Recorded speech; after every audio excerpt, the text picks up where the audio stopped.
Hi, everyone. I'm Dr. Sue Cornbluth. I am a national leading expert in parent alienation, grandparent alienation across the country. And I am here with you tonight to talk to you about a subject that I know all of you are interested in, and that is finding ways to reconnect with your alienated children and grandchildren. Before we get into the formal presentation, I want to talk to you a minute about you, because you are the essential component of what is needed to have a very good chance of reconnecting with your children and grandchildren. You may hear some things tonight that you don't agree with. You may hear some things that you really do agree with. And it is for you to decide which direction that you wish to go. The tips that I am going to give you tonight have worked in many situations that we have dealt with in our own practice, but they do not work for everybody's situation. Everyone's situation is unique. It's different. And it needs to be researched and analyzed before specific techniques and tools can be used to change your specific situation. So tonight we are going to go over some general tips and tools to help you in beginning the process of reconnecting with your children and grandchildren. Over the course of the years that I have been practicing in this field, I have reunited hundreds of families with their children. Many have been separated for 13 years, 10 years, 6 years, 5 years. And there are two components that everyone that has reconnected with their children or grandchildren have. One is that they did the work on themselves to heal first. And two is that they were consistent over time in their messaging. This is not an easy process. It takes time. It takes a lot of patience and a lot of hard work. And when I'm talking about time, it can take up to 2 years or more to even get a response from your child or grandchild. But we are seeing that more and more the techniques and tools that we are using are working. How do we know this? We know this because I have also been able to talk to many children that have alienated themselves from their parents and their grandparents. And tonight we're going to talk about how they feel. We're going to go inside of their minds, and we are going to really understand what they are thinking and feeling, because that is the key back to the reconnection. So I welcome you tonight, and I'm excited to be here with you. I know so many of you submitted your questions, and thank you for that. And I will do my best to get to as many as I can before the presentation is over. So welcome. I'm happy to be here with you tonight to share my wisdom on reconnecting with your alienated children and grandchildren. Let's begin by talking about your mindset, because that is the most important aspect of starting the reconnection process. So as we go through all of this tonight, I want you to carry this within your mind as I am talking. If you have a pen and paper next to you, jot this down. This is your mantra every single day when you are trying to reconnect with your children or grandchildren. It's about reconnecting with my children, not about who is right or wrong. That is what I want you to remember. It is about reconnecting with my children, not about who is right or wrong. And the focus of your work is on yourself and your children. When we talk later in the presentation about grandparents reconnecting with their grandchildren, you're going to learn that it is not reconnecting with your grandchildren that is most important. It is reconnecting with your own child first, because they are the liaisons to your grandchildren. And that's how these reconnections begin. So please remember, none of this is about who is right or wrong. I talk to so many of you every single day, and every single person, whether they are alienated from their children or their grandchildren, say the same thing when I ask them this question. What is most important to you? Having your children or grandchildren in your life or being right?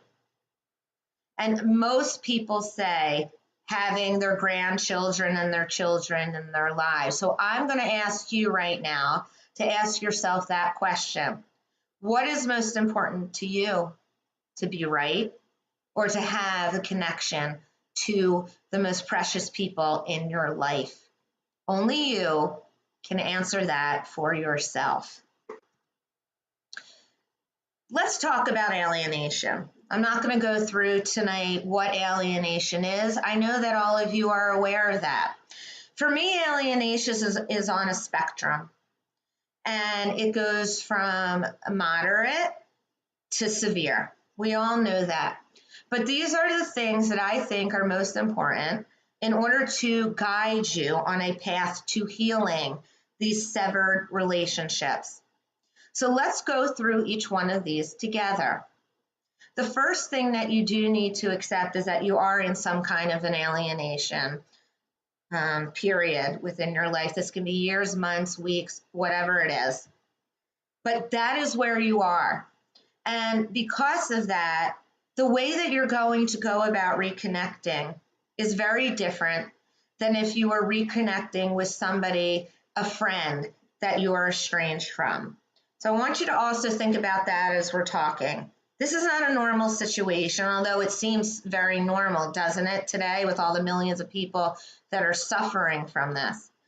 But because it's not so-called, quote, normal as we think of it, as parenting goes and grandparenting, we cannot come to this with very normal ways of handling it. And so we think outside of the box, at least I do, and it has been very successful in reconnection. So let's talk about these 4 concepts for a minute. First of all, when you do reconnect, and many years have gone by, and this is with anybody in life, things have changed. While you are stuck oftentimes in the memories of who they were and how they were when they were in your life, even as young children, things change over the years. They matured as you changed as well, and they are not the same kids that they once were. That's something that's hard to come to terms with because you are their parents. And because you are their parents or you're their grandparents, it's hard and it's difficult to accept that this change has taken place, but it has. And the children will tell you, I'm not the same person I was. They don't know me now. I'm a young adult.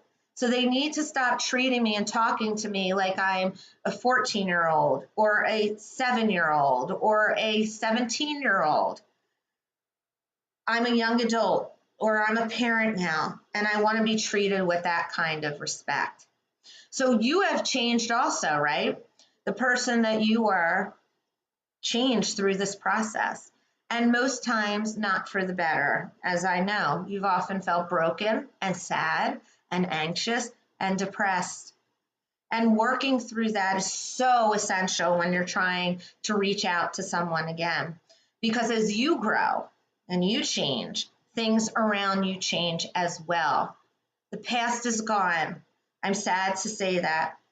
But we cannot focus on the past. We cannot change the past. What we have when we are trying to reconnect is the present moment, the now, the here and now. That is what we must focus on if we want to lead to some kind of reconnection. During this time of reaching out to your kids or your grandchildren, you're going to have and experience a lot of twists and turns, and I often describe this as an emotional roller coaster of feelings. Why won't they respond to me? I've sent 20 emails. I've sent 20 text messages.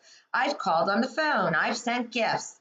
What is wrong with them? Why won't they reply to me? Why are they silent? The answer to all of this is that they are hurting also. They don't know what to do. In fact, a 28-year-old told me last week when her mother reached out to her, she said, I simply don't know what to say back to her. And so I'm not responding until I feel I am ready to do that. These are just a brief example of what is going through the children's head on the other side. And kids as young as 15 will say this and goes all the way up to adult children. They don't know what to say either. And sometimes saying nothing to them is better than saying something back that they do feel will hurt you, or that they're not ready in their own healing process to go forward with and resolve. So it is not just about what you want. It's also about what they want as well. And we will talk about that later on because that is another key factor. Healing does not take place on your timetable. It takes place on their timetable and also your timetable. And your healing process may not match up with their healing process.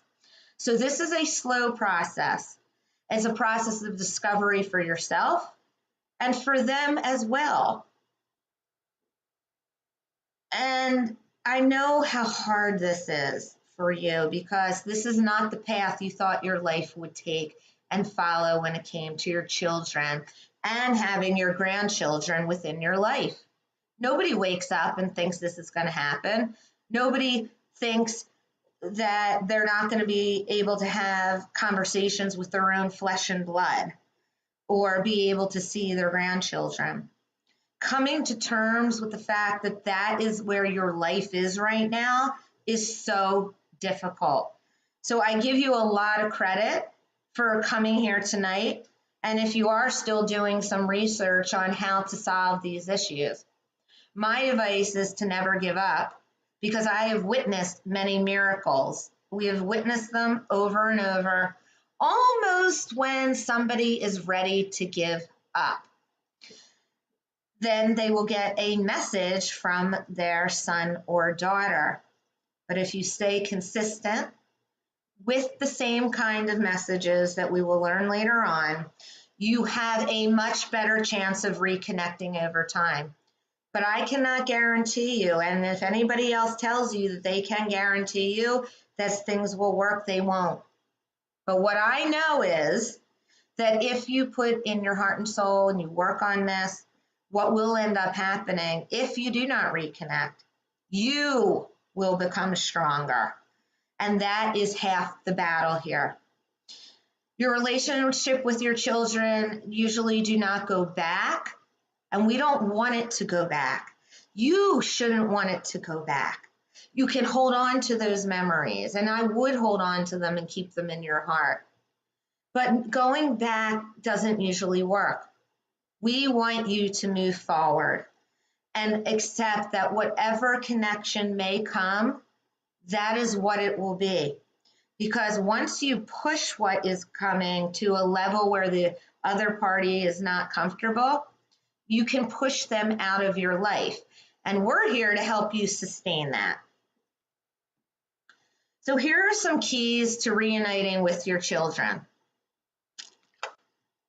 And remember, I'm saying children because your children are your grandchildren's parents. First, we have to talk about mind shift. I know it's very difficult to get out of a victim role, that this is happening to me, that they are doing this to me, that they are hurting me, that I was a good mother, I was a good father. We need to shift that mindset. All those things may be absolutely true. I'm not denying that in any way. The issue is that if we hold on to that, that creates a lot of anger in us. It does not allow us to see and believe that our children could have a different perspective than we do. And they do.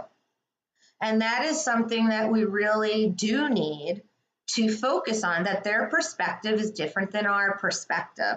And we need to be open to accepting that their perspective is different.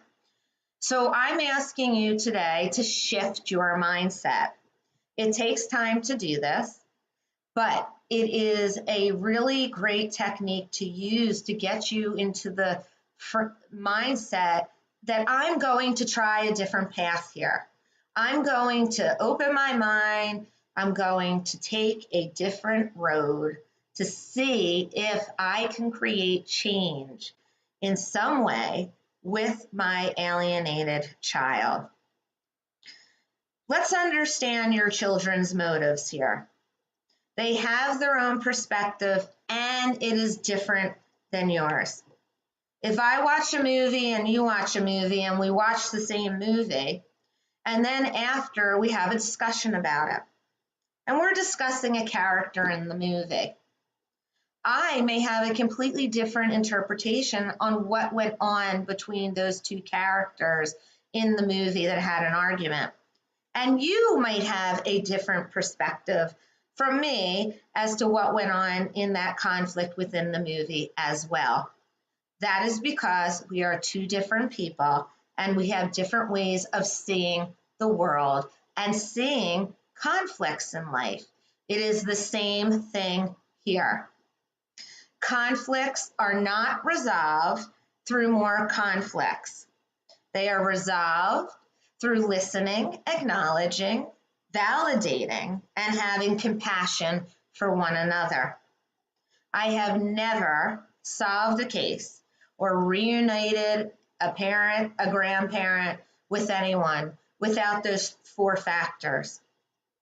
And those 4 factors are key in reconnecting with your children. And we will talk more about them later. But let's not forget that we cannot solve conflict with more conflict. If you're angry, resolve it with a therapist or a coach. Get all your feelings out. Write a letter. Burn it. Write a letter saying how upset you are with your kids. Write a letter saying how upset you are with your ex if that's how this is going down. You don't have to mail it. It's ways of releasing the anger within your own system to change your mindset so that you can come from a more positive place. When you come from a negative place in relationships and you're trying to solve a conflict, it does not work. When you come from a more positive place where you believe and have hope that things will change and you're putting out positive messages to your children, things most likely will change over time. Speak their language. What do I mean?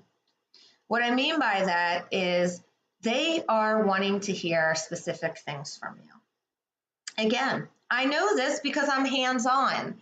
I do work with kids that have alienated themselves, and I also do a lot of work with parents alienating parents, and I also have talked to alienators. So I'm just not telling you this out of a book. I'm telling you this from real experience. And what all the people that are involved in this tell me the same thing. We all want to be heard, validated, seen, and have compassion. So that's what your children want as well. What your children do not want to see in you when you are contacting them is a victim mentality. But Dr. Sue, I am a victim of this. Yes, I understand that completely. And yes, you are. You are a victim of the circumstances that went on. But you don't have to stay a victim. We want you to become a survivor and even thrive through all of this. When you get stronger inside, that helps to make changes around you, especially in relationships. So let's think about tonight of dropping that victim mentality and moving more into a survivor mode. They want to hear that you see their side And if they say to you, you did this, that, and everything else under the sun, wonderful. They're giving you information. They're creating a roadmap for you to go back to them. And we will talk later on about how to validate that. But if you have a roadmap and they've told you what they are angry at you about and why they're not talking to you, that's wonderful. And yes, you know, as I know too, that one of the factors in all of this is that somebody has gotten into their mind and has told them things that aren't true. Here's the fact. You can't change what has already been done and what is maybe still going on. But you can change the way that you react to it. And the way that you react to it is the change factor in creating a reconnection. If you want to go down a path and you want to write back and explain everything that happened, why you did this and why you did that, and that the alienator is the problem and blame it all on that, you will get absolutely nowhere. Yep, that's what I said. You will get nowhere. This brings us back to the term validation. I'm certainly not asking you to validate anything that is completely, utterly false, like abuse charges or anything like that. So please do not get the wrong wrong impression on what I'm saying about that right now. That's not what I'm saying at all. I'm talking about validating the hurt and the pain that they have been in, because even though you think they're out there living their life in the most wonderful way and keeping you away, they're not living the most wonderful life. In fact, they are really hurting inside. They don't know how to handle this. I have just reunited a mother with her son who she hasn't talked to within 5 years. And through sending emails and texts with the same consistent message over and over, he literally showed up on her door 2 weeks ago after 5 years. And he knocked on the door and he said to her, I heard you wanted to talk. And that led to a 45-minute discussion on a lot of deep things that they went through. But during that discussion, she admitted to all the mistakes that he felt that she had done to him over the years. And she did that because she knew if she didn't, they would not have a reconnection. And now they are reconnected and they are building back some kind of relationship. And whatever that relationship is going to be, it began again because she was consistent. She had tons of pain going through this, tons of sadness, tons of depression, but she worked on herself and she opened up her mind to see and hear and accept where her child was in this process as well. And by the way, the father was brainwashing him the whole time. So I hope that gives you some hope on what we're talking about today, and that you can see that some of these techniques do and will work over time. Let's talk about relinquishing the past after I sip of water here. Why do we hold on to the past? Well, we hold on to the past because we want to reverse it. But we also hold on to the past because there were very good times in the past, and that is very comforting to us. The problem there is that the past is not coming back. We can't get it back. We can't go back. We can't recreate it. And yes, in hindsight, we may have done things very differently, but we can't go there. So you don't have to bring it up all the time either. You bring up the past in the beginning to your child. And you talk about some of the things that you haven't done right within the relationship. And please, everybody, every parent has done some things wrong in the way that they parent, even me, and even in intact families. Parents make mistakes all the time. Doesn't mean you're bad. It doesn't mean you're the worst person in the world. You're a parent that made mistakes. And oftentimes, children, though, will interpret those mistakes, such as yelling, as the end-all, be-all of a relationship because you have somebody on the other side telling them that it is. But maybe you did yell. Maybe you did something on parenting time that the other parent didn't like and told the child. Whatever it is, they're coming to you about it and they're expressing to you, perhaps, this is why they're so upset about it. That is a time for you to relinquish your past of I'm right and they're wrong and open up your mind to the present moment. All you have right now after this webinar is the present moment to take new steps to developing a new path back to your child. Releasing the past opens you up to a brighter future and a different future. And that's just not a cliche I'm using right now. That actually is what happens. That when you let go of the past, surprises come because you're not controlling things anymore. It also will help you to stop perseverating on what happened in the past. That is not going to get you any closer to where you want to be now. And I know where you want to be. You want to have some connection with your children or your grandchildren. Time. Let's talk about time for a minute. You know, you hear all the time, time, that time heals all wounds. Well, yes and no. Time can heal things. People can heal. You can heal. You can move forward. Your children can move forward. But the process of healing has no timeline. None.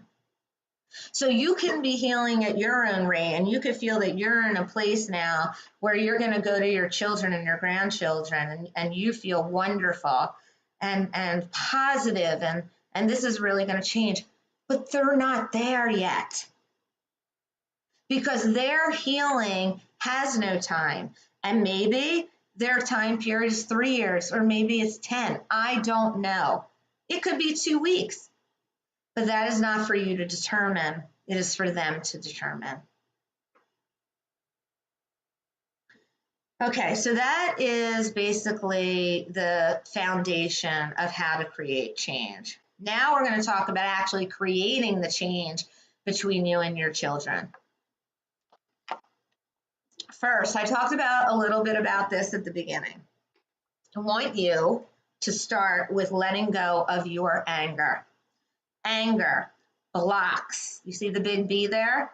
It blocks you from the bigger picture, which is getting to your children.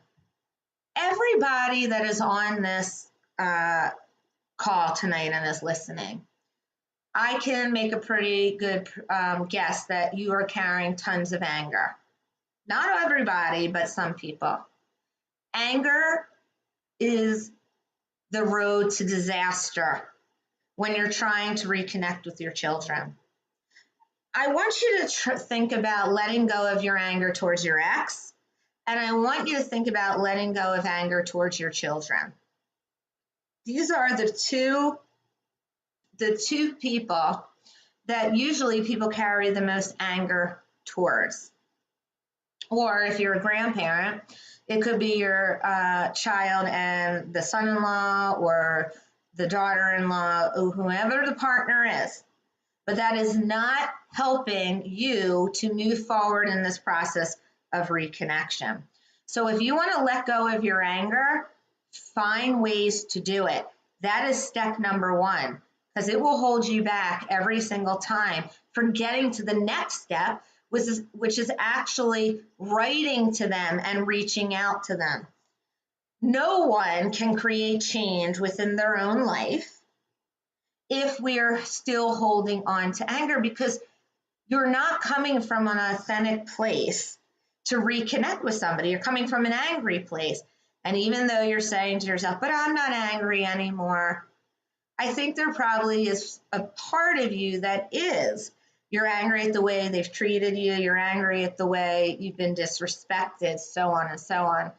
So I encourage you to work with somebody to get your anger out first, or if you're not willing to do that, to sit down with a pad of paper and a pencil, not doing this on the computer because your pen to paper flows much better. It's just something within our brains of getting out your feelings about all of this. And so I would sit down and I would write out a letter about all the anger that you have felt towards your ex for what they've been doing, or towards your children for what they've been doing. It is a way to release the blockage of the anger, to move to the other step of using the tools to begin to reach out to them. You cannot change them. So don't even say to yourself, oh, I wish they would change for me. I wish they would just do this and that. That's not going to happen. The only person that you can change in this process is you. Nobody else, just you. You are the creator of the change, and you will create that through the words that you can use and through your approach to trying the reconnection process. That is what you can control. You can control what is said. You control how many times you reach out, how you reach out, what you say. That's it. You cannot control what they're going to say, how they're going to accept it in. So those expectations of what could be or if they could change, let's throw them out, because expectations lead only to one thing that I know of in life: disappointment. And I know that's hard. It's so hard because you have these expectations within yourself that if I send this or I say that, they're going to text me back or email me. No, that's not how this works. They need a lot of that over time to trust that what you are saying is true. So we just talked about this. You have the power to change the relational dynamic between you and your children, but you must work on yourself first and not working on, if I say this or I say that, it's going to change it. No, it's not. You have to change to show up differently for them. And when they see that you've shown up differently and consistently over time, they are so much more willing to come forward. That is the key to success. Reversal of power within these relation dynamics are created by you and the words and the actions and the desire to see things from their perspective, not just yours. Every child I've talked to, everyone has said to me, I am not interested in what my parent has gone through. I am interested in them seeing it from my perspective. Please hear that when I say that to you right now. Every alienated child that I've talked to from 15 on has said the same thing to me. I am not interested in my parents' perspective. I am interested in them seeing mine, because they are my parent, and whatever has gone on, they are my parent, and they should have known what to do. Now look, should's a dirty word. I never like saying that. But that's what your children are thinking. And I am here today to tell you what your children are thinking, because that is the way back to them. And I'm asking you to change your mindset about that, to work on putting your pain aside. We all have trauma that we suffered in our lives, but we can't live in trauma and expect to have positive relationships. It's just not how life works. So I encourage you more than anything to work on yourself first before you really make this attempt out to reconnect with them. That is what we do with every client that calls us for help.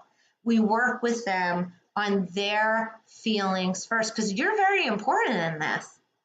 You are extremely important. Your feelings are extremely important. And any client of ours that you ask will tell you the same thing. If I didn't do the work on myself to resolve all the angry feelings that I have about everything that happened, I would not have been reconnected with my child in some way. Okay. Negotiation. Negotiation. That's what this really is about. We're writing things to negotiate, to send out to them, to see if they will bite. So when we are negotiating, we want to do this with compassion and use tons of empathetic language. This is what makes headway with your children. We don't want to lead into writing a letter or a text message with, I love you and I miss you. I say this in every presentation that I do. Why? Because everybody thinks that when we say to each other, I love you and I miss you and I'm sorry, that everything is all forgiven and we're going to live in a kumbaya. This does not happen. It doesn't happen. It won't happen. They already know that you love them. They already know that you miss them, but that's not what they're interested in hearing.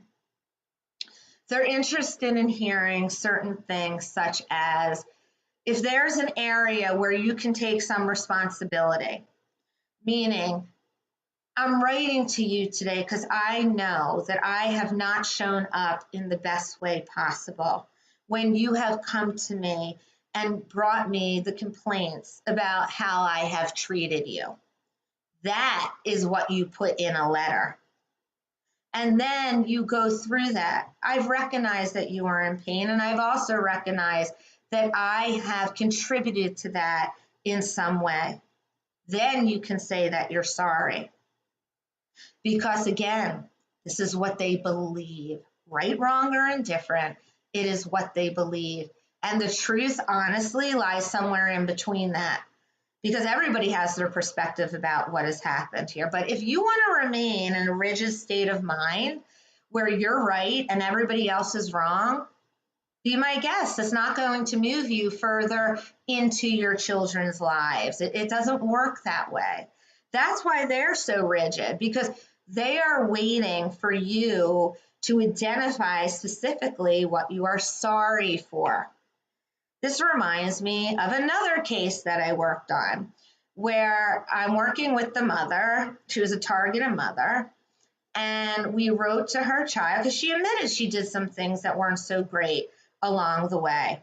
And we wrote to her child, who was an adult, and she said, I want to apologize for making your life so much harder while you were growing up. There were times where I didn't have to respond to your father in the way that I did, or with custody time or anything like that. And I'm sorry about that. So I had the privilege of talking to the adult child as well. And the adult child said to me, I don't know how to respond to that. She's saying that she's sorry about the issues that she made over certain things, but she's not saying exactly what she's sorry about. So she's not getting it. So I'm not hearing specifically what she's sorry about. And until I do, and she realizes the pain that she has caused me for her actions of throwing me out of the house sometimes when she couldn't handle her own feelings, I don't feel the need to respond to that. So what I'm saying to you is the adult child made a very good point there. She wants to know why and exactly what her mother is sorry for, because that's where the relief comes. Because then something goes off in the child's mind that says, wow, they really get it. They really get how their actions hurt me. So that's what I'm encouraging you to do. If you're going to write something, you can't just say, I'm sorry overall. You have to have specific instances that you can surmise or that you know have upset your children.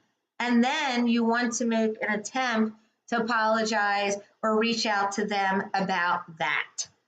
That is what changes a lot of this. And it's not just one time of taking responsibility. It has to happen over and over so they know that you really do mean it. And you're not just doing it to manipulate them to come back to your life. They often say that a lot. I don't want to be manipulated again, because I don't see through their actions that they've changed at all. This especially happens in high conflict divorce cases where one parent will write to the child that they have changed and that they see their ways and they want to be better for them. And then the next week, they are taking the other parent back to court. So you have to be consistent in what you're doing. I'm not telling you not to say I love you. You can put that at the end of the letter, but certainly do not start out with that. I also want to encourage you to learn how to listen, to understand, not to respond. Most of us in life, when we're having a conversation with somebody, do not listen to understand. We're only listening to responding and to defend ourselves. If you get a gift from your child, I don't care what age they are, maybe it was 10 years ago, I don't know, but they told you in their own terms what they were angry at you about. That is your ticket. It's your ticket out, because those are the things that they still hold on to, and that's why they're not reconciling with you. So if your child said to you at one time, I don't feel like you put me first, and you're saying to yourself, I've always put you first. In their mind, you have not put them first. And they want to see through some action or through your words that you recognize that you have not put them first. If you've had if you have other children, sometimes they feel that your attention goes more to the sibling than it has to them. You may feel like that didn't happen, but their perception of that is that it did. We're only talking about perception here. This isn't about who is right or wrong. It never matters who's right or wrong. What it matters is that we can acknowledge their perception of where they're coming from. For me, and for a lot of parents out there, I know that you want your children back. And the way to get back is not the way you think it is. We've talked about that today. Reflecting and acknowledging back to them what they have shared with you that bothers them. That's what I just talked about here. So I would, after the webinar, you want to work on this a little bit more, sit down, make a list of things that you know they said to you or they wrote to you. A lot of times the kids will write a very nasty letter to you that outlines everything that they are so angry about, or some people will say, I have no idea why they will not talk to me. I don't understand it. But when I get in there and I start asking you questions and ask you questions about your relationship with them growing up, or what happened when they got married, and a lot of times they will say, well, my parents were too intrusive, they didn't let me live my own life, whatever it is, there are reasons. And I can help you identify them, but I think, and you also know what some of them are, and you have to be willing to look at them, because those are the factors that can sometimes lead you back to reconciling. Drop the defensiveness, please. Just drop it. It doesn't work in anything in life. And we all get our backs up a little bit because we know either that what the person is saying is not true or it is true. So be honest with yourself, but defensiveness is not going to work here. The minute you defend yourself is the minute you're out, and that could be for months or years. It backfires every time. So when they come to you and they say to you, you did something wrong to me, the answer is not, no, I didn't. The answer is, let's sit down and talk about that. I'm open to hearing and discussing what you have to say. That's the response back on that. Your children don't want to hear you defending yourself. They don't care. And if you want to go down that road, please don't do it with them. As I said at the beginning, talk to somebody about it. The only eyes that are important here to see through when you're trying to reconnect is their eyes.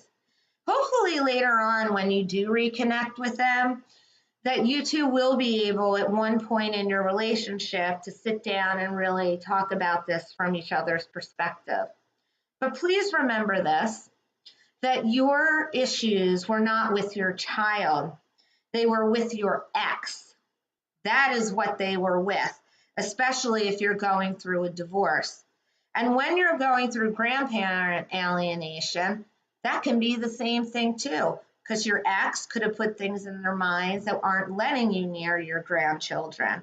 In that case, with the grandparent and the grandchildren, your goal there, again, is to make peace with your child because they are the inlay to getting to your grandchildren. All right, I need to take a breath and take some water, and then we're going to talk about reaching out to my children. What can you do? We've talked a little bit about this throughout the presentation on how to do this. But here I'm going to list some specific steps that we use in our practice to help parents and grandparents like yourself to begin the process of reconnecting. First of all, I want you to ask yourself, what does my child need to hear from me? What are they looking to hear from me? And as I said before, they are not looking to hear that you love and miss them. They are looking to hear from you that you see their side, that you recognize that their feelings towards you are real, that they are true, that you accept that they are true, that you want to work through this with them, that you want to work through this with them on their terms. How would they like to begin this relationship with you? You want to recognize that this is a slow process that will take time to build trust. Trust can break in a matter of moments, but it takes a very long time to rebuild that trust back. And the way that you're going to do that is by reaching out to them and not putting the responsibility on them to reconnect with you. You're going to take on that responsibility to help them to reconnect with you. So in a letter or a text message, I want you to include a statement that you have been giving thought to the current dysfunctional situation regarding you and the kids. Now, that statement is for somebody that you are, that statement is if you're reaching out to the other parent, because there are parents, there are people on here that are having a tremendous difficult time dealing with their ex. And so they can't always get to the children. So they have to make a statement that you're to the other parent, that you've given a lot of thought to what has been going on regarding the kids, that you would like to make peace in some way. And how do you suggest that we go about that? You have to put that question to them because they want to feel that they're in power. So then you're gathering information that you can use to reconnect with that parent first. You need to go through that parent to get to your child a lot of the times, not all of the time. When you are sending a text message to your children directly, your teenage children, if you can get through, then it is really important that you say these kinds of things to your kids. Let's just take a name for a minute here. John, this is your child, and you're going to reach out to them, and you're going to say, John, I have been thinking about our relationship for a while. I recognize that I made mistakes along the way, and I really would like an opportunity to share and talk with you about these mistakes. And I recognize that I have hurt you, and that I hope one day you are willing to reconnect with me and share with me your thoughts and feelings about what has gone on. I am willing to meet you on your terms wherever you are. And I know that my actions have not always shown you that I am there, but I am working on myself to change the way that I show up for you. Please let them know that you see their perspective and that their perspective is what matters. All these techniques that I'm talking about right now can be used with a 15-year-old all the way up to a 40-year-old. And they can be used with your children. And if you have grandchildren, These can still be used with your children to get to your grandchildren. You have to create a realm of showing them that you have learned and see that you've also made mistakes here and that you want to reconcile. You cannot just be that they did this to you and they did that. Nobody's going to listen to that. Nobody wants to listen to that.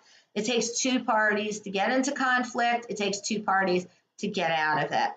And remember too, who's ever brainwashing them, you can't change that. You can't be in the homes with them.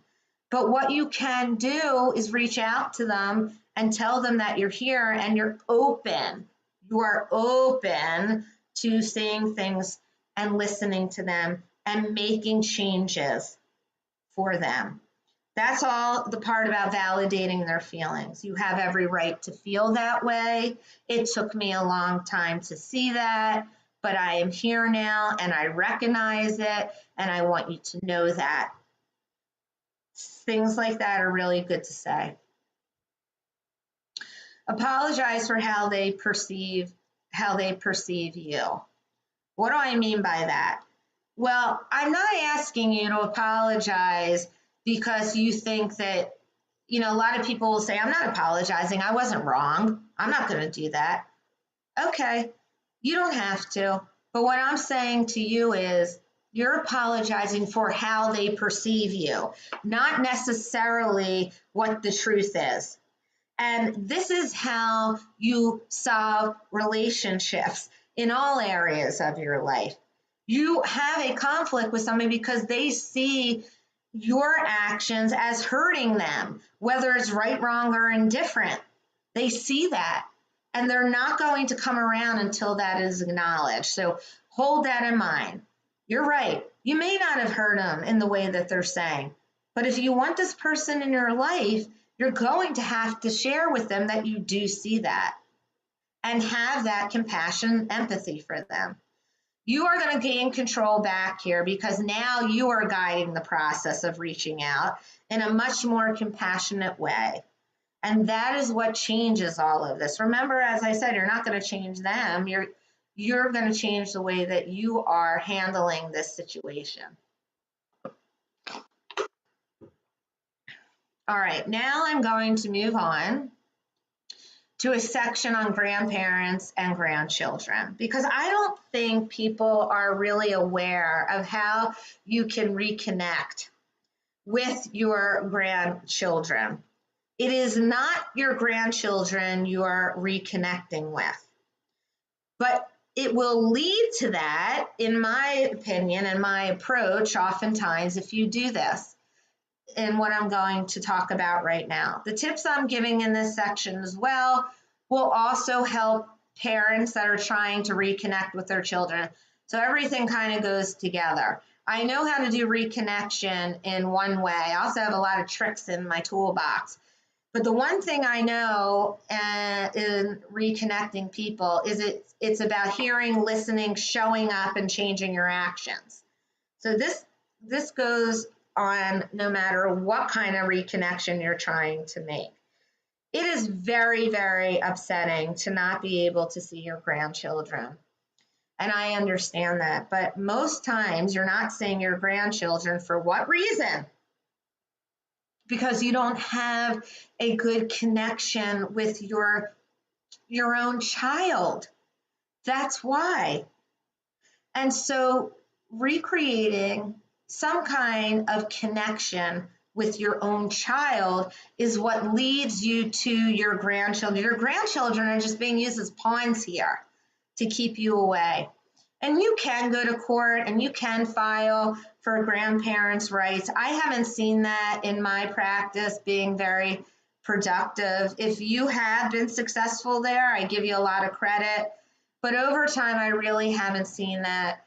And for me, court, you know that about me if you follow me. Court is a legal system. I'm into family healing systems, and that's what the court wants you to do outside of the court. They're not interested in healing your family.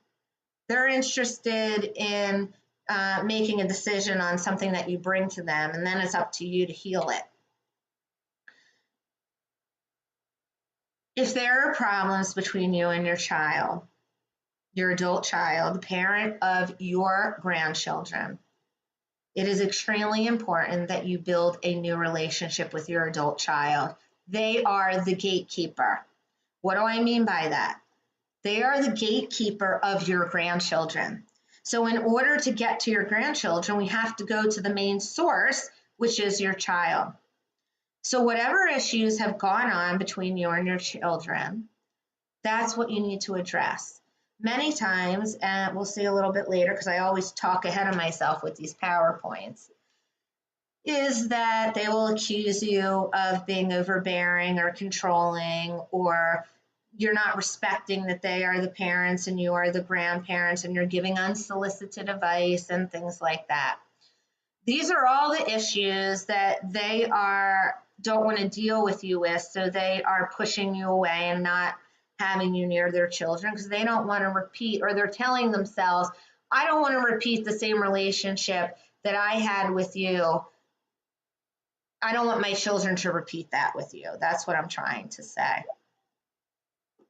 So the best approach is leaving the grandchildren out of it, not going to your grandchildren directly. You can if they're over the age of 18, which we will talk about a little bit later, but not during this time, because if they find out that you went to the grandchildren behind their back, that's going to infuriate them even more to keep you out of their lives because you went over top of them.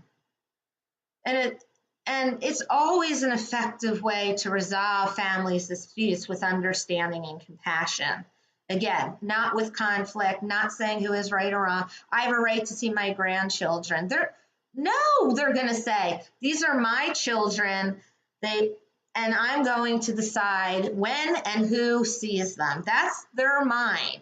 So remember, what I'm teaching you today is you always have to lead with thinking about where their mindset is, not yours. I had a case in New York where the grandparent could not get to her grandchildren. And this was because she had a horrific relationship with her daughter-in-law. And her son was just going along with the daughter-in-law and would not hear anything that she said. And I said to her, well, first of all, you have to make peace with your son. You have to say to him that you understand how your daughter-in-law feels, and the daughter-in-law felt that she just wanted to meddle in everything with the grandchildren. And so I said, well, your first step here is making peace with your son in some way. So that took us some time to do that. She had to admit that she was wrong in the way that she was making suggestions. She wasn't making suggestions, she was telling them what to do instead of making suggestions. And over time, she was able to get back into her grandchild's life because she apologized to her daughter-in-law for the ways that she was handling things. And she didn't overstep. She said, I'm not going to overstep anymore. I will check with you before I send something. I will check with you before I reach out. And she did. And you know what? I feel for you. As a grandparent, you shouldn't always have to check. But when you have somebody on the other side that is very controlling, these are the hoops that you have to jump through if you want a connection with your grandchildren. The gatekeepers are your own children. Work on solving your relationship with them, and I promise, over time, the door will open ever so slightly with your grandchildren. I shouldn't say promise in every case. I have to take that back. But in most cases, it will over time. That's what we've seen. Please do not do this when you are trying to reconnect with your grandchildren or your own children. Don't violate physical boundaries. Please do not do this, such as dropping in on the family members and entering without knocking. Yeah, I know this is really difficult, and when you're away from your loved ones for so long, you are carrying so much anxiety and pain that sometimes you want to cross boundaries and you know where they live. I mean, sometimes I have families that just live down the street from each other and this is going on. But you don't want to violate boundaries when they have felt that you already have. So I know it's so hard. You want to go knock on the door and you just want to solve this and you want everybody to have peace, but that's not going to help. That's a violation of their boundaries and they're not going to take kind to that. And it'll also push you a little bit more further out. Remember who the parent is of your grandchildren. You are a grandparent, you are not the parent. So they have the right inside of themselves, which they believe is I am in control of who my children see or who they don't. And they are the ones that are going to make the decision. You have to respect that. You can even write them something as, look, I know that I didn't respect all the time my boundaries when it came to seeing the grandchildren, or I told you what to do instead of asked. And I'm really going to try to work on that, because one thing that I have realized through my work on myself is that I need to know my boundaries and I need to know my place within this family. And I hope that you can begin to accept that this is how I feel and allow me over time to maybe have some time with the grandchildren or you. So these are things: a smothering, the overbearing, or telling them you're right. These are the three things that come up the most when I'm working with grandparents that are alienated from their grandchildren. These are the things that the grandparents report to me that is being said to them, that they are smothering, they are overbearing, and that you do not respect their rights as being the grandchildren's parents. So these are just three things that are helpful when you're reaching out to them to admit, because this is the feedback that I get. So don't also do this. We are going to get to the do's in a minute, but these are the don'ts. Don't do this, please. Trying to convince your child that your story is true about what happened and their version is false. Especially in these grandparent relationships, your child could say to you, well, that is what you said. And you may not have said that, but if you go back to them and say, no, I didn't, no, I didn't, that's getting a door shut in your face. You want to say, I apologize for saying that to you, and I'm sorry that that made you feel that way. When you're giving an apology, please don't ever say, I'm sorry if you felt that way. That is not making a statement that you are really sorry. It has to be, I am sorry my actions hurt you. It is very definite. There's no in-between thinking if you're really apologizing or not. Being told your father and mother is keeping you from me. If you're on this call and you've contacted your grandchild and you have said to them, your father and mother is keeping you from me, that is not going to get you anywhere. And if you are doing that, please stop doing it immediately after this call tonight. When you say the word keeping you from me, it is very, very negative. And they are going to go back and tell their parents that you have used this language, which is going to infuriate them even more. So you don't want to tell your grandchildren that the parents are keeping them from you. What you can do is say, I really hope that we can see each other soon.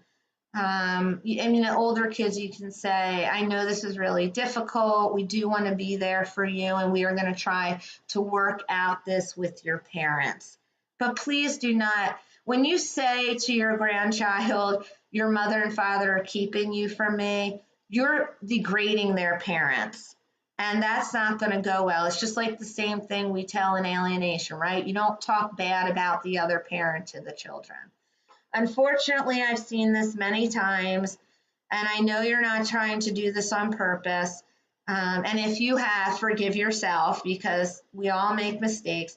But moving forward, let's not try to do that in that way. Let's just be a lot more positive. because the children are just being used as weapons here.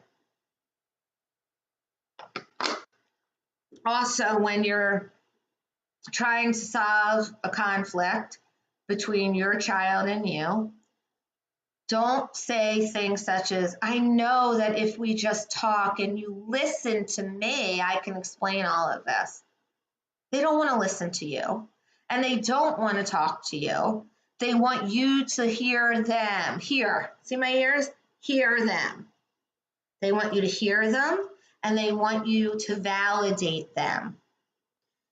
Okay? And I'm saying this is not for everybody, right? I said it at the beginning. The techniques that I'm talking about are not for everyone.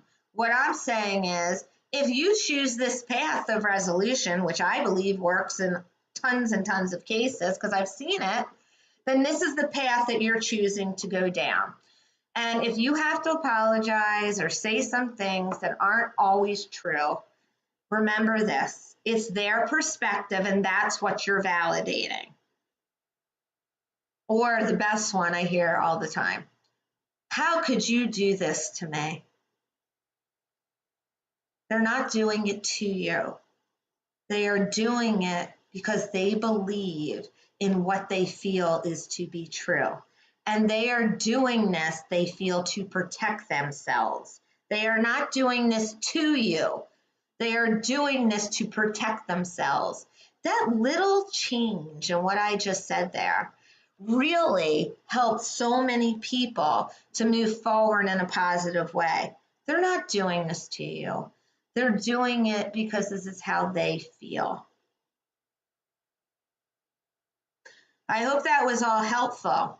So now I'm going to tell you what your children do need from you, and it's probably some of the stuff that I've already talked about. Then we're going to go into the questions. This is what your children do need from you. 1, again, they need a mindset that you are the one that has to repair the relationship. That's the mindset that you need to be in. Unfortunately, in all of these situations, it is always the targeted parent or grandparent that has to do the work to reconnect with their children. That's just how it works. Yes, there are times when your child will wake up and they'll say to themselves, I really do want to have a relationship with my parent. But that is rare, everybody. And time does heal, but it doesn't heal to the point where they often come back. That's work. That's all the work that you're doing on yourself and learning how to make and repair this relationship. Again, what they do need is validation and acknowledgement of their truth. See, I put that in capital letters, their truth, not yours. I know you're going to remember me saying that tonight because I've said it about 100 times now, because that really is the major stepping stone to starting this process. Even if it's the alienator's truth, this is what they believe, that you hurt them and you cannot change their beliefs about this. So stop fighting the battle that you're right. You can be right in your own mind every single day, but in their minds, you're not. And the minute you try to convince them they are, you're out. They really do need a voice that is not judgmental. They need a kind voice from you. They need validating words. This has been so difficult for you. I can only imagine how difficult this must be for you. And I know that I contributed to this in some way. That's kindness. Pace yourself when you are reaching out to your children. So this was someone's question, as I recall. How often? You do not want to reach out to your your alienated child every day. In fact, once a week sometimes is too much, especially if they're older. If they're younger, I would say once a week, just to let them know that you're there and you're thinking about them. Every single day is way too much. Maybe every 3 days, but not every day, because they see that as smothering. And I know it is so hard because you want to let them know that you're there even when they're not responding. But it's not how much you reach out. And I want everyone to know that. It's not how much you reach out. It's what you say when you reach out. It's not how much, it's what you say. And you have to keep consistent messages of saying to them that I hear you, I'm here for you, I'm willing to listen to you, I've seen I'm trying to change, I'm working on myself. I want to change my actions for you. I want it to be on your terms, whatever it is. Those are the things that you need to send to them. Not saying I love you and I miss you. Some days you can say, how was school today? How was the game? But there has to be an intermittence of serious and not serious. That's what I see works best. Talked about this, take responsibility for the things that they're accusing you of, as long as it's, not abuse that was never committed. Say you're sorry for what they believe you did, but don't over sorry it. Don't say sorry, sorry, sorry every time you send them something. You say you're sorry in the beginning or a couple times in some emails that you're sending or texting. And but you don't keep saying sorry. After that, what you want to do is learn other ways to get in there. And that takes a lot of analyzation in terms of working with somebody to ask you the right questions, of bringing up what is it exactly that they do need to hear from you. It's very difficult to do that on your own because it's very difficult for us as human beings to be objective in our own conflicts that are within our life. So that's why it's always helpful to have somebody else go through that with you to identify all of the areas that they could be holding the animosity towards you. The three things that are always important when you're doing this is compassion, patience. Everybody hates that word patience. I agree, but this is a very patient process and it takes time. Healing takes time. And unconditional love. All the kids that have reconnected with their parents, they all say the same thing of why they came back eventually. And it was because my parent never gave up on me. And even though I read everything and I couldn't respond or I didn't know how to respond, I knew that they still were there for me and they will be. That's why a lot of times they choose you to do this to, because they can't do it to the alienator. So they do it to you because they don't have an outlet. They project it onto you. If you know what that term means, it's just they take their anger, which is really at the other party, and they put it onto you. It sucks, I get that. But the problem here is that you're getting the brunt of it and you have to know how to handle that. And they do that because they know that you're not going to desert them. And the more that you can show them that, even though it hurts, the silence hurts so bad, I know it does. You're putting it out there because you're hoping inside that eventually all the stuff that you're doing leads to that one connection. One day, a client of mine, every Friday, my client would send a message to her son that would say, have a wonderful weekend. I'm thinking about you, for over 2.5 years. Then one day, out of the blue, she got a message that said from him, today I'm wishing you a happy weekend. I hope you have one. 2.5 years later, yep, I said that, but it happened. And it happened because she worked on herself. She looked at her own flaws. You see, when you're in these kind of relationships and somebody is pulling away from you, especially when it is your own children, you change. You don't see it, but you do. You change in the way that you approach them. You become very anxious, probably very depressed, and you're angry. And that is what is coming out more to them. And they notice that. And that is how they are seeing you. This isn't about fault or blaming. This is about me informing you of how they see you when all this is going on. Of course, you're going to be angry, anxious, sad, and all these other things. But they are watching you. when somebody is trying to push your buttons.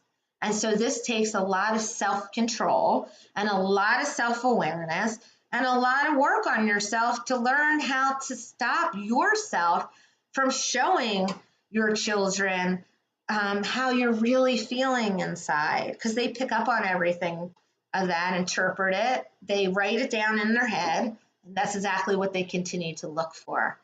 And as long as they're getting that, they hold back from reconnecting with you. Okay, so here is just a basic template on how to reach out to your child. Remember, I'm saying this is basic. It changes for each situation. And that's why I say we cannot lump all of your alienation situations into one way to approach it. All of your cases are unique in different ways. You're all different people. You've all experienced this very differently. Yes, you may have some of the same symptoms, but you've experienced this in such a different way, all of you. So this is what I think should be contained in an email. An apology, but not just that I'm sorry. A sorry about the pain that you believe you caused them, or if they've told you some things that they're upset about, that's what you specifically state. That's the second one there. A statement, and then we're going to go on and do a statement that you're trying to work things out with their parent. And this is if you're in a divorce or even if you're talking to your grandchildren, like I said before, you want them to know that it's okay. It's okay. This has nothing to do with you. This has to do with me and your parent working this out. And I'm going to try everything that I can do to do that, because I really want to listen and hear their side too.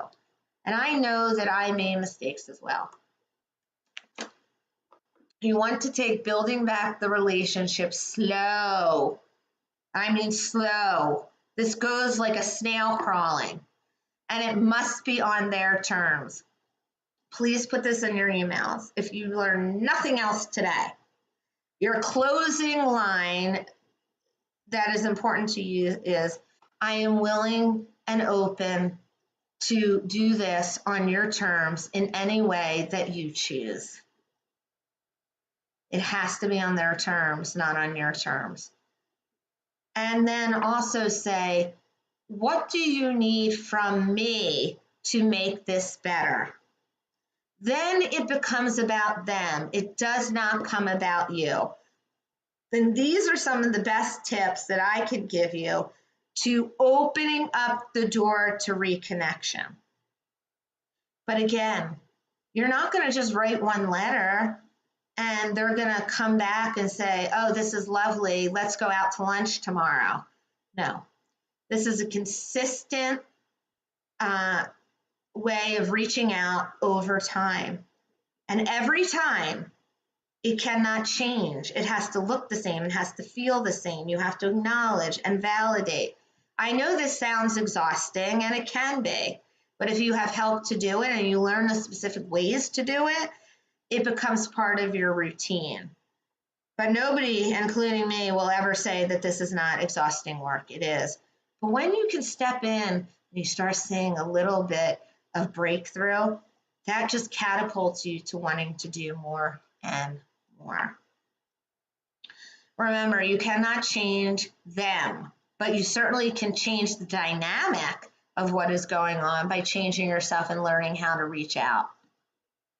All right, we have made it now through the teaching part of the webinar tonight. Thank you for coming on and staying and listening to all that. I hope that those tips do help you. And now I'm going to go to the questions that you have sent in for me to answer. There were so many of them, and I appreciate them all. They're great questions. I tried to combine some of them, or else we would be here for a day answering all your questions. And I'm happy to do that someday. But right now, we have a time limit to follow. So these are the questions that I picked that I think were the best for everybody that is listening here tonight. So first, We would like to know how best to try to reconnect initially with our 17-year-old granddaughter after she goes off to college this year. She is the oldest of 2 children from our deceased daughter.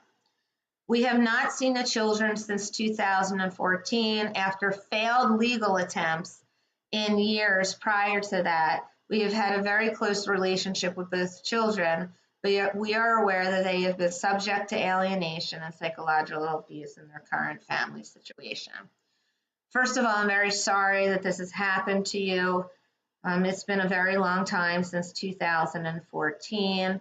I don't know what this situation is, but I'm thinking that it was your daughter's husband that blocked you from having contact with them.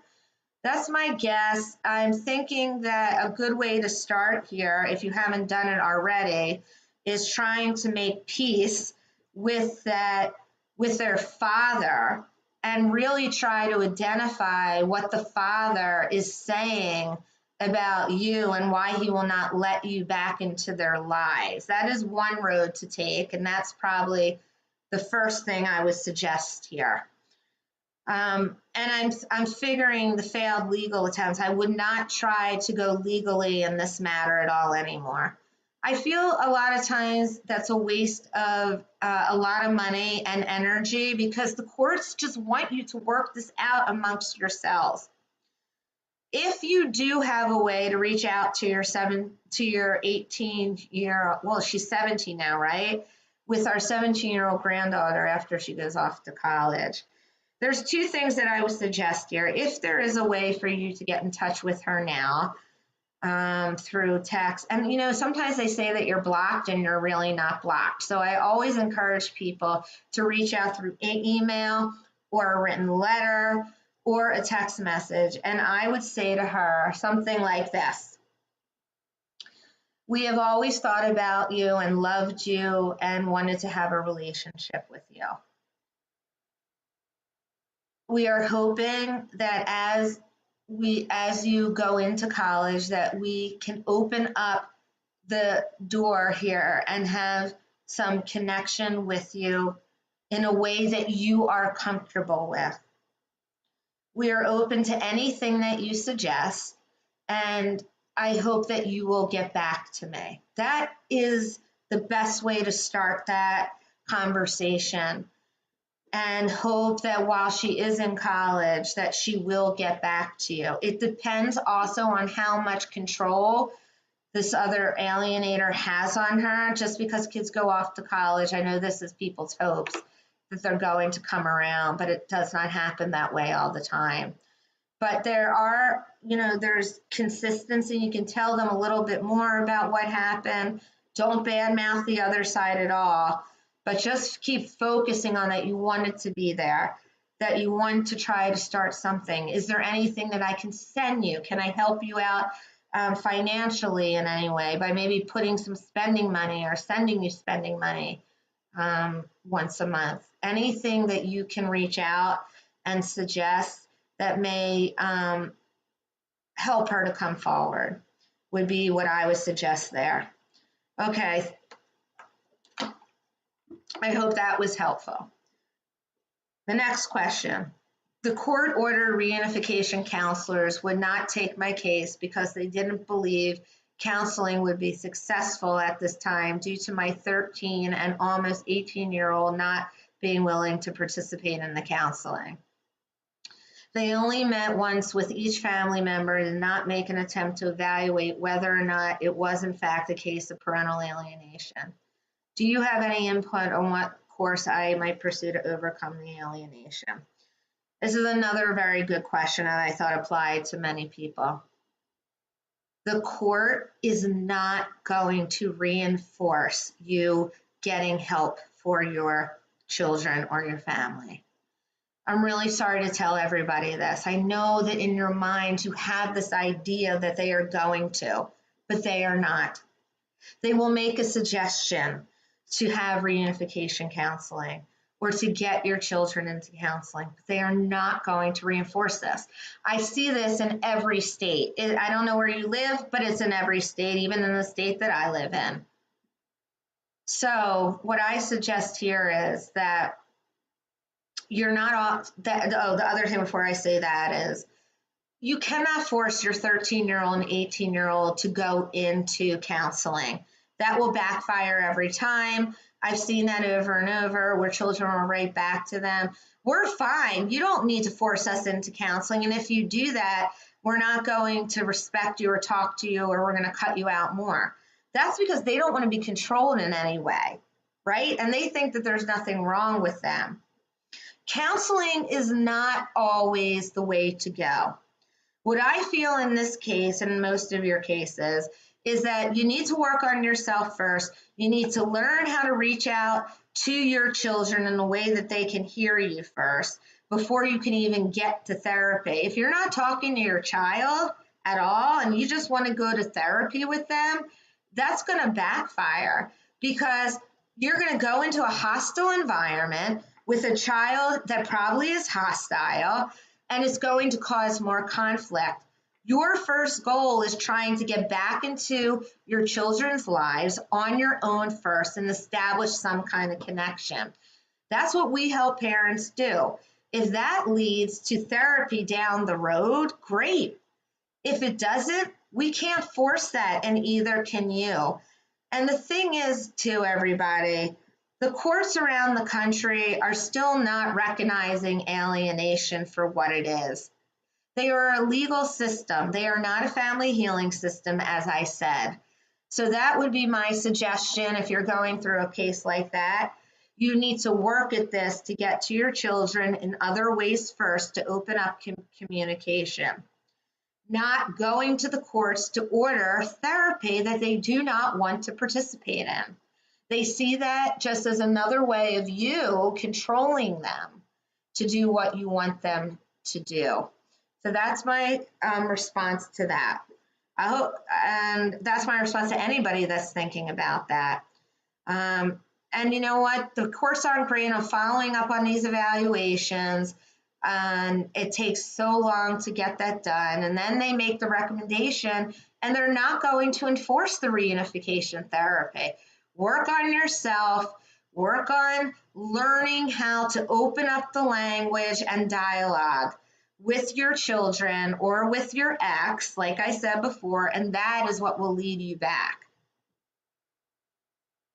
Where am I here? How do I reconnect with my daughters after 12 years of no relationship? The few communications we've had, my daughter blamed me for all her traumas while I don't know what that means, while vetting her deceased father, whom she called to be her hero. That was a typo there. I have no contact with the grandchildren either. Okay, I'm so sorry that you are going through this, first of all. That is very difficult to cope with. But I want you to know that even though it's been 12 years, there is still hope of this reconnection. I don't know if you have any contact with your daughter or if you can be in contact with her. If you have an email address or you have a phone number, or you can go through snail mail. The first thing is you need to find out where your daughter is. I'm not telling you to go there, but I'm telling you if you do have an address to mail letters. People usually do read letters after time, or find a way that you can get to her. And here it is. I mean, right here in this question, this is what we talked about in this whole training today, is that your daughter is blaming you for the traumas with her deceased father. She saw her father as her hero. And I'm sorry that that hurts you, but that is her truth, right? And that is what she is saying to you. And so that's where you begin, right? You reach out to her and you say that I've been stubborn myself and I haven't recognized that I have not accepted what you have been saying to me. And you don't talk about the blame, but you say, I am open to hearing what you have to say about my role in this. And I want to talk to you about this. I want to hear your thoughts about this. And I am very open to doing that. So that's what you do anytime somebody is coming to you in this way.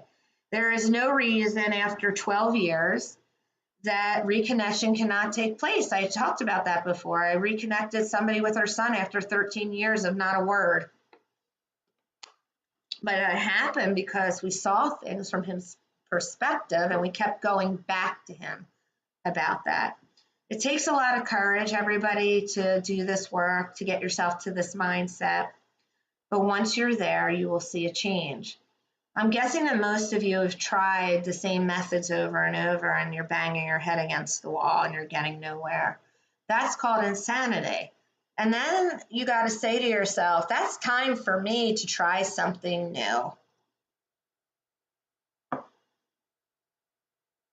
Okay, we're getting there, everybody. Another question. What should you say to a 33-year-old son who texts you only at Christmas and your birthday, and it is better to say it in a text or a letter of amends? And is it better? What should you say to an adult daughter who is alienated but speaks to you, and can she help a sibling reconnect? I really like this question. It's loaded, but there's so much hope in it. That's why I picked it. First of all, you have contact. You have a connection to your children. They are texting you. Be grateful for that. I know it's not the best thing that you hope for, but it is something, and a lot of people have nothing. So I want you to be grateful for that first. The reason that they are texting on Christmas and birthdays is because this is all they can give you right now at the time. But what you didn't tell me in this question is what they are actually upset with you about. So once you can identify that, that's where you can do the amends. But when you do get a text on Christmas and your birthday, you can say more than thank you back. You can say, thank you so much for this text. It really does mean a lot to me. And I hope that one day we can reconnect on another level. I know that I have my responsibility in this, and I am owning it. Be well, and I think about you a lot. That is something that you can text back. What do you say to an adult daughter who is alienated but speaks to you? It's the same thing. If your daughter does speak to you, wonderful. That's a connection. It may not be the connection that you want, but it is a connection. What I'm sensing through this question, if you're listening right now, is that you're afraid and you don't know what to say back or what to do. But what I will tell you here is you have openings. You have openings here to learn what to do and to say what to do, but I would need more information to know how to guide you here. In terms of helping a sibling reconnect, that's tricky, everybody. You know, there's families where one sibling is talking to one parent, but the other two aren't, or vice versa. And the fear in that, and it's a real fear, is that if you get another sibling involved to help another sibling to reconnect, you'll lose that sibling too. And you don't want to use anybody because they feel used to do this. So I would say, no, do not do that. Do not help another, don't have a sibling help another sibling reconnect because it doesn't feel good to that person. How often can I reach out to my 17-year-old daughter whom I've had no custody time? She's not obligated to respond and I retain legal custody. This goes back to what I said before in terms of reaching out. I would not reach out every day. That feels pushy and it feels smothering. I would reach out maybe twice a week to your daughter if you're not having your custody time. And I know nobody's obligated to respond. Even if they're told to respond, they don't have to respond. The person who's asking this really needs also to learn what to say to her 17-year-old daughter and how to reach out, and the 2 reaching outs that you are trying to do per week. Again, I don't know enough information to give you that, but what I would do is just check on her twice a week and say, how are you doing? Is there anything that I can do to make this easier for you to say something back to me? What do you need from me to change this? That would be my suggestion on that. The next question. My question is, how to keep trying when your adult son has told you he doesn't want a relationship with you and you're not having one with his children, even though you have done nothing to substantiate this kind of response? Where shall I begin with this? First of all, I wouldn't be in business if I didn't help people whose children told them they never wanted to speak with them again. We get that all the time. And it's not that they do not want to speak with you again. They do not want to speak with you in the way that they envision you and how you're going to be. Right here in this question, I see something. I see that the person who wrote this said, even though you have done nothing to substantiate this kind of response. Maybe you didn't in your own mind. Maybe you think you didn't in your own mind. But I can tell you that in their mind, they believe that you did do something to substantiate this. They may have even told you that. So first, like I said before, I would ask yourself, is there something that they have told me in terms that I cannot, or I'm not willing to accept, and therefore that I'm not willing to accept, and if I do accept this, maybe then I can reach out to them. I would always reach out to somebody that says to me, I don't want to have contact with you. Would I do it all the time? No.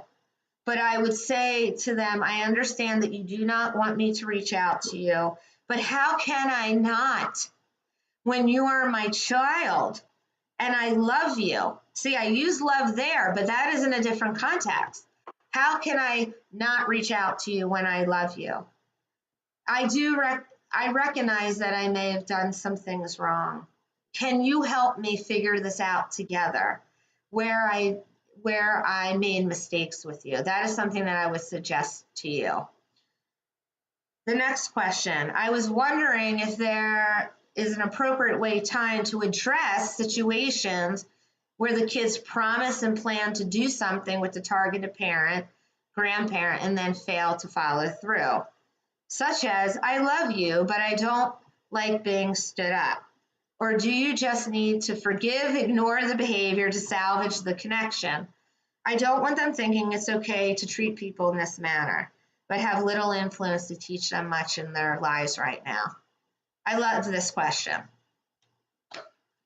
because I feel whoever this is asking this is really struggling to know what to do. And they're not sure if I say this, I'm going to really upset them even more and push them away. And I give you a lot of credit for being aware of that.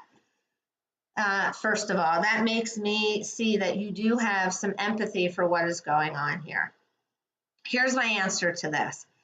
First of all, I don't know how old these kids are, so it's hard for me to answer that. But if they do keep changing plans, it could be, yes, they're experiencing some alienation, but if they're older, such as 17, 18, or even 16 or 15, they want to be with their friends all the time. And a lot of times it doesn't have to do without saying you, it just has to do where they are in life.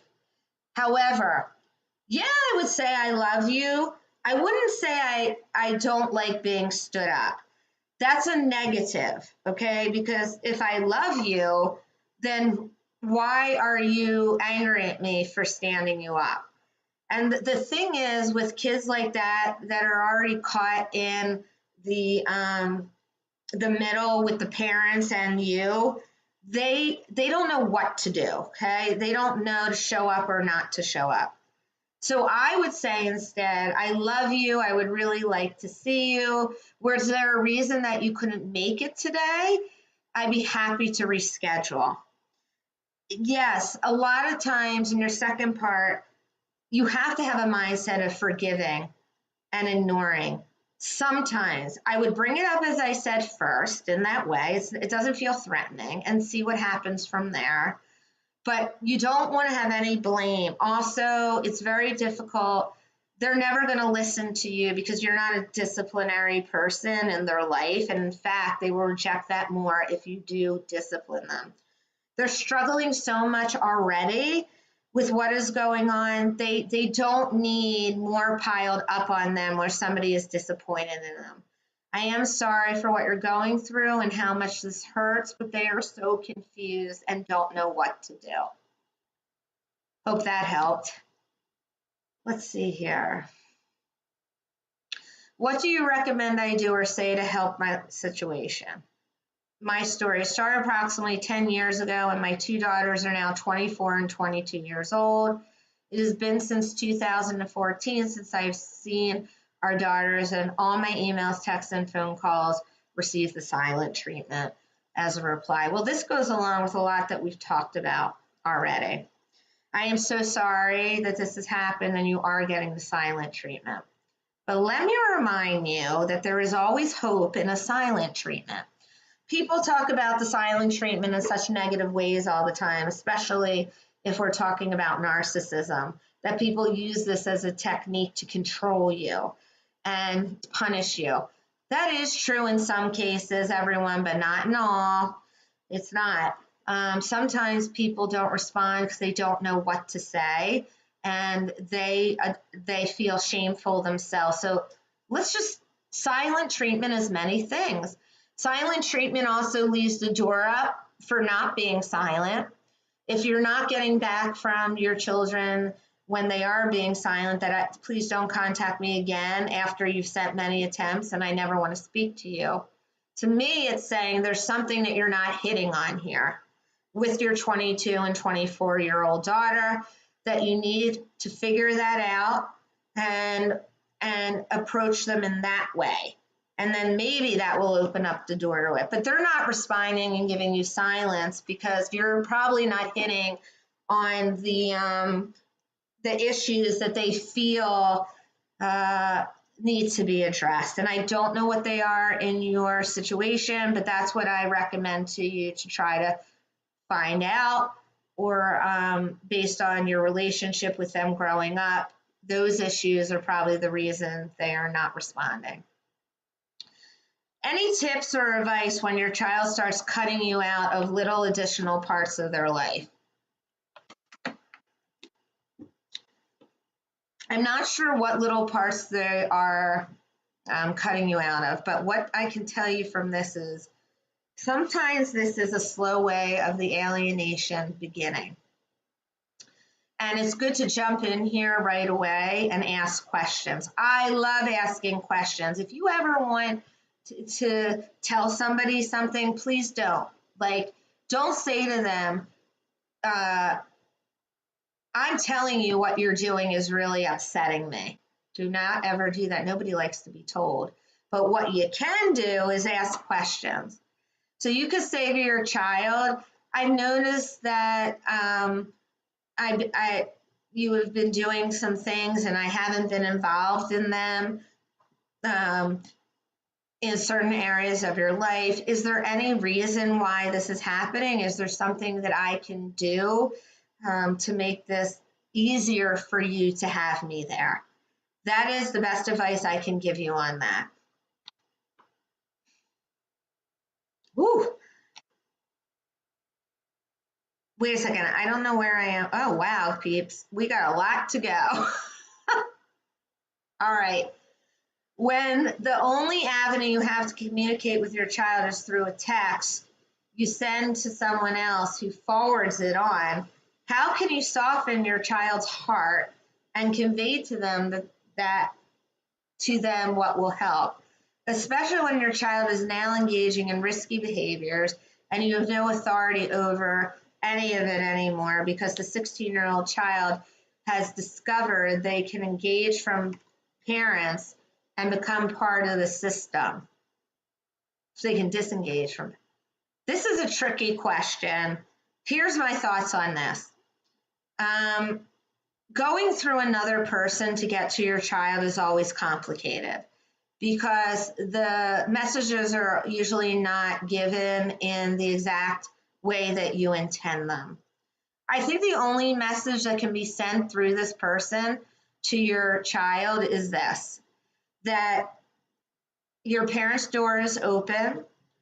If you do come to them, I can tell you that they have changed and that they will be willing to listen to you and not be judgmental and be open to really being there for you. I know that's what they want. That is it. I wouldn't suggest putting any more messages through another person.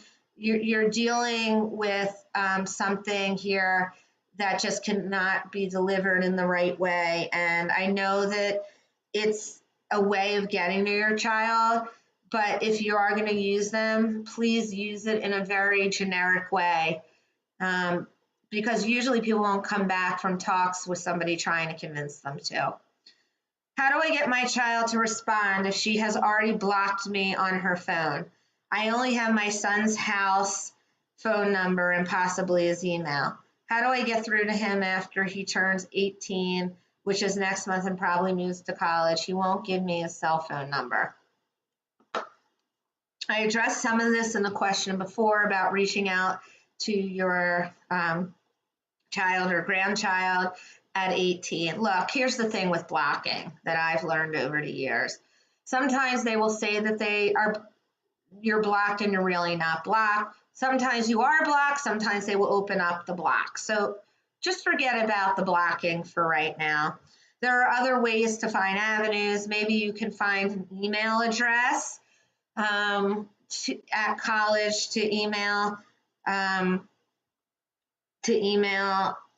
your grandchild.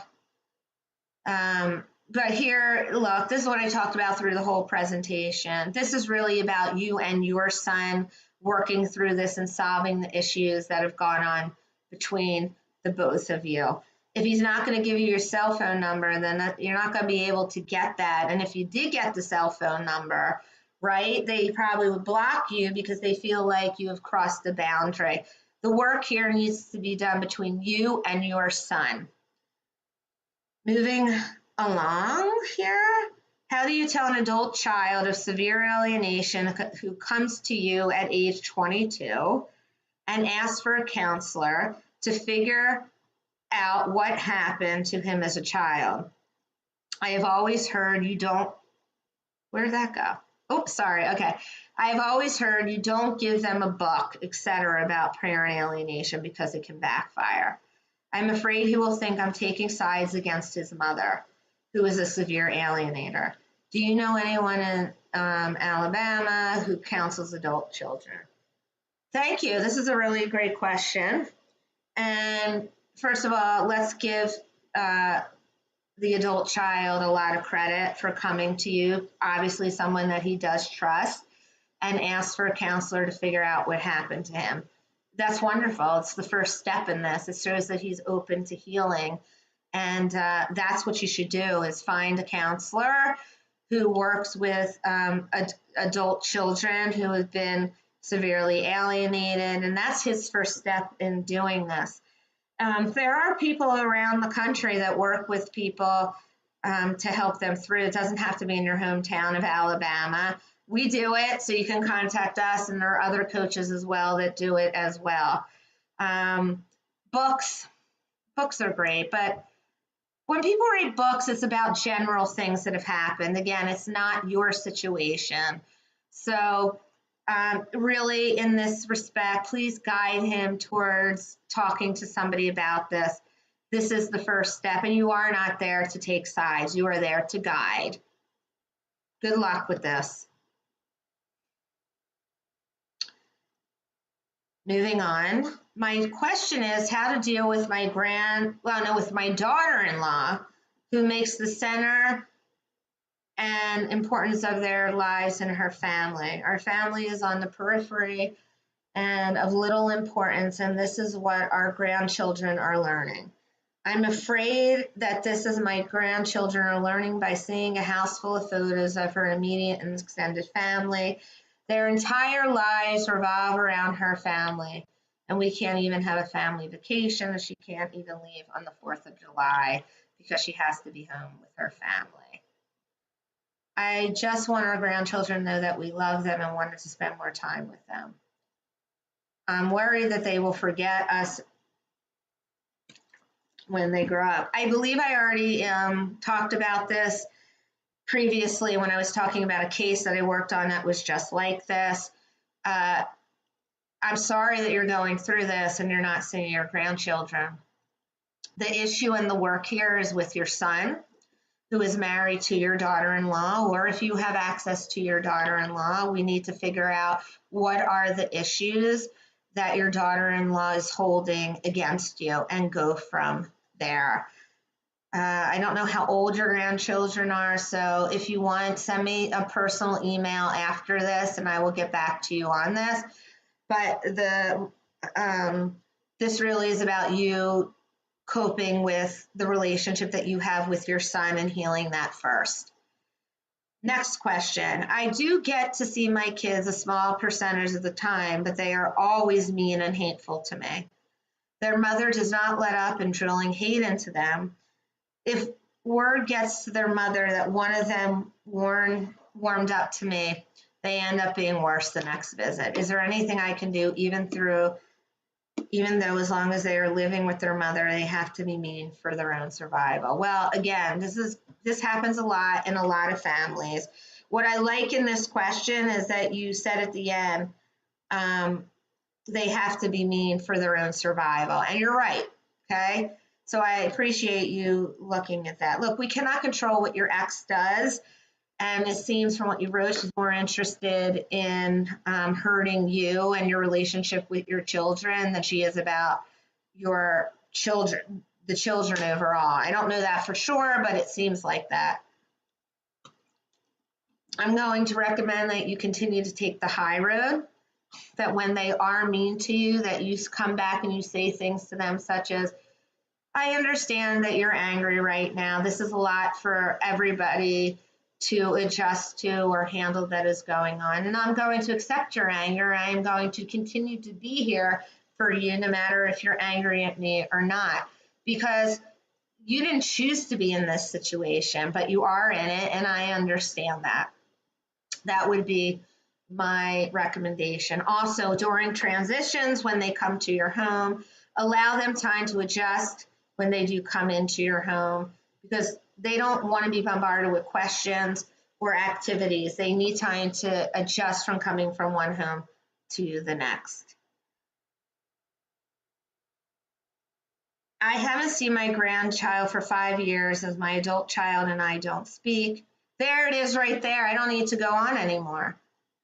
As I said today with the grandparent alienation, the healing starts and begins with working on your relationship with your adult child. I will reach out next year when my grandchild is 18. You can reach out when your grandchild is 18. This was an overall question here. But again, that doesn't guarantee that you are going to get a response. We don't know the circumstances that led to the 18-year-old to not respond to you. So we need to know more information about that before you do reach out. What should I say when I locate him? This will not be a pre-planned visit, as my adult child will monitor. Again, to me, this is all about the issues between you and your adult child, and that is where the process needs to begin.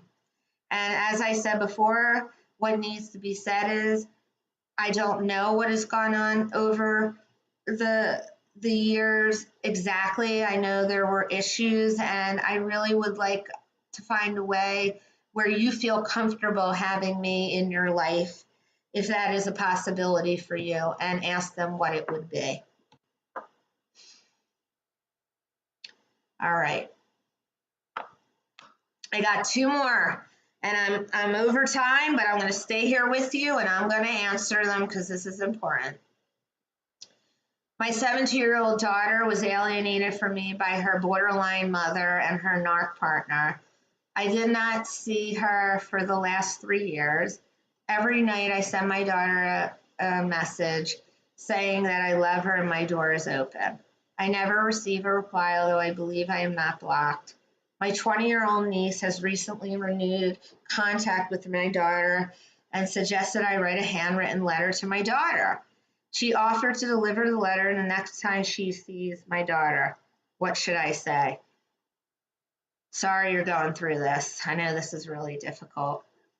The first thing I want to say to you is every night, please stop sending something every night. Again, that is way too much. She's 17. It feels bombarding, and it feels like to her probably it's too much for her. I know you're doing this because you feel that way, but it is way too much for her to take in right now. So I would stop doing that. I would do it every 2 days, and I wouldn't just say, I love her and your door is open, okay? Because she already knows that. So I would say, I hope you had a great week. I'm thinking about you. In terms of, sure, if the 20-year-old niece has contact with your daughter, she may be a good opening for you, but that needs to be talked about and planned out and strategized more, because your niece, your daughter may have a good relationship with your niece, and if your niece starts to do this, your daughter may see that you're trying to manipulate the situation. In terms of what to say to your daughter, we talked a little bit about that today, but I would need to know more information on exactly what happened in this relationship with her mother and go from there. What I said before is the first thing that you can say is that I understand that there has been a rift between us. I'd like to heal this with you. I want to hear this from your side and your perspective. Is there anything that I can do to do that? That would be my suggestion. Every letter is different, and it is based on the information that is gathered to come up with the letter. You can't just write a letter based on nothing. So there are things that there's things that you can gather right off the bat. Maybe the divorce was hard, but what you don't want to do in there is talk and call her mother borderline and her partner narcissistic. Final question. How can I initiate a conversation with my alienated 12-year-old son about things that need to be clarified? In other words, things that may help him change his views about me by hearing my actual side of the story. Please do not share your side of the story with your 12-year-old child. Please don't do that. If you want to share your side of the story with somebody, please get a coach or a therapist or share that with your friend. Your 12-year-old child is not your confidant, and he is not there to take care of your feelings or your emotions about what is going on. What you can say to your child is this: I know things have been really difficult, and I know that you've heard things, and if you have any questions about them, please ask me. That is the best way to handle all of this. All right. Thank you so much for everybody that has joined us tonight on this webinar about reconnecting with your alienated children and grandchildren. I hope you learned a lot here tonight. I hope you heard things that challenged you. I hope you're eager to, try new things. If you do have any questions or concerns, here is our contact information. We will get back to you. I do promise you that. It may take us a few days to do that. And here is what I want to remind you. These are complicated situations. I am so sorry that you are going through this, but they can be dissected. It's very difficult to do that on your own. Nobody can dissect their own issues themselves. And it helps to have somebody that is trained specifically in alienation, in grandparent alienation and other kinds of alienations to guide you through this. I wish you luck in your journey. It is not an easy one. Healing does take place over time. And remember what we said at the beginning, not everybody heals at the same time. Don't give up. There is hope in every situation. And that is what keeps all of this alive. But you have to decide within yourself first what it is that you are trying to accomplish. Remember, conflict doesn't solve conflict, compassion does. Thank you, everybody, for being with me here tonight. I'm Dr. Sue Cornbluth, and this is how you can get in touch with us. Go to Sue Cornbluth at drsueandyou.com. Thank you so much. You can also contact us at 267-261-8462 or go to our website at www.drsueandyou.com. Thank you and good night.